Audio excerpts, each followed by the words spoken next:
Oh wait guys, bakit nga ba ako gumagamit ng weighing scale pag gumagawa ako ng drinks? Sobrang halaga ng weighing scale kapag gumagawa ako ng drinks kasi doon ko nalalaman kung sakto ba yung nilalagay ko na measurement sa ginagawa ko ng mga drinks.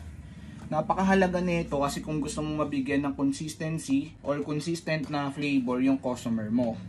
Big plus pa doon, kung ano yung natikman ng customer mo nung first time na pumunta siya, same pa rin ng second time niya, third time na umu-order siya sa'yo.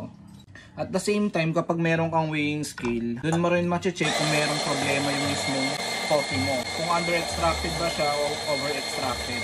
Kung mabilis yung flow ng pag-out ng shot ng coffee or sobrang bagal yung pag-out ng coffee.